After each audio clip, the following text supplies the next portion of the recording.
welcome back to my channel. It's Victoria, and today I'm going to be reviewing this book. You know that I hate long intros, so let's go ahead and get on with this video. Yo, Victoria's Project. Okay, so this book was about how Emily, the main character, found something and how she dealt with it, and like what she did with it was something that she shouldn't have done it with.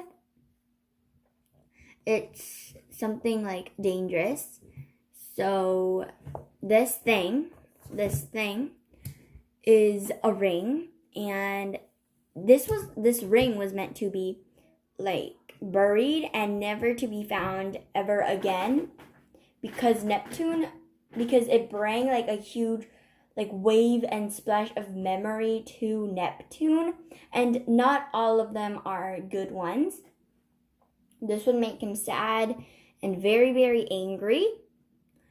So even if you had this, you would still want to keep it like a secret from anybody, because there might be spies, and if they report it to Neptune, you don't know what she's gonna do with you. But Emily obviously does not know this, and she puts it on herself. She puts the ring on herself, and now she has to make a choice that she would never want to ever make in her lifetime.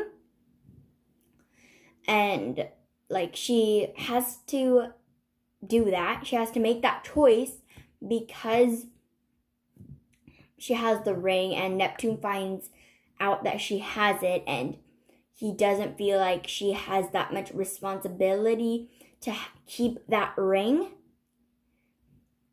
So now he curses the ring. Technically, it's cursing her. So now she has a curse when there's like full moon, she will either be a human or either a mermaid, and she has to choose between her mom living on land and her dad living in the water.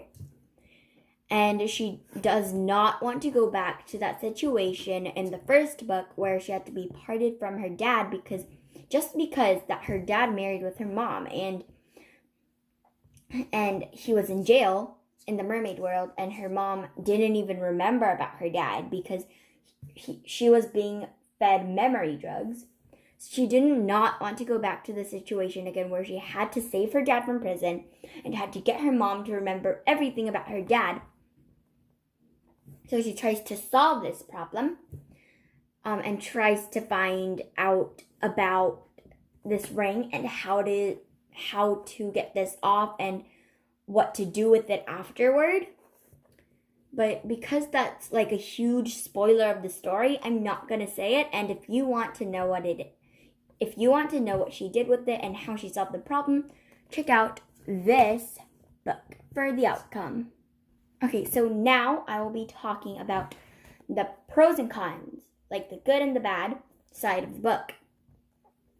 I like how there is this huge tension. Like, it's not like this, it's more like a zigzaggy line, and I liked how this book really kept up the tension so it wouldn't be boring and like a shallow book.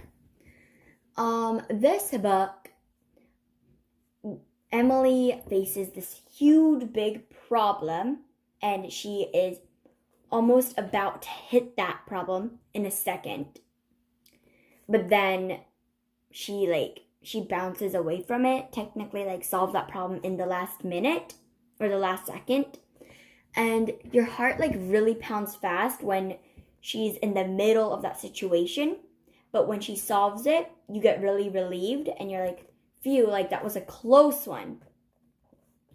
And you can finally like breathe because you wouldn't be able to even blink because you had to keep on reading. And like it was like you were in the situation, so you couldn't even breathe. And then when she finished and finally solved the problem, you're like, oh, I can finally breathe. So I think I liked that. And because because your heart pounds so fast and so hard, like your body shivers.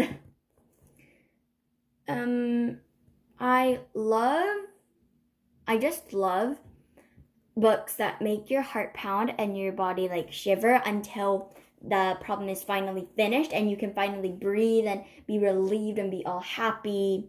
But then there's another conflict. I didn't really like how that book explained the conflict really big. The conflict wasn't like such a big, horrifying, super large, like you wanted to solve that right now conflict. But this book, I think, kind of exaggerated the conflict and said it, so it made me really want to solve it. But when they got to the problem that minute, I was like, seriously, this is what the conflict was, and this was what the problem was of the story. But like, I prefer little small problems. There were many little small problems, and there was like one huge problem that needed to be solved. But all those little problems, it seemed all super big because the book exaggerated it when they said it. So it felt like everything was such a big problem when it really wasn't. I like books that explain the small problems small and the big problems big.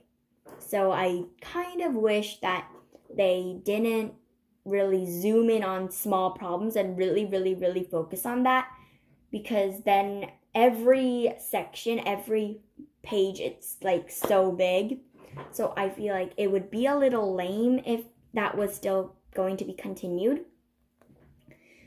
I definitely liked how they put in more characters and how they added the characters. They didn't just appear.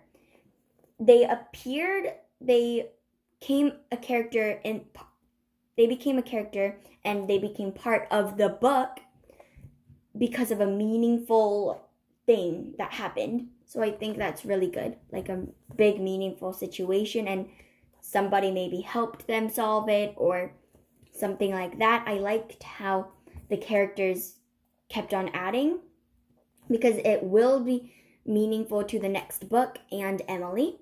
So that is the end of my book review.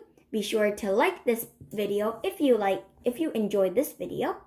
And if you still haven't, please subscribe. And thank you for joining me. Bye guys.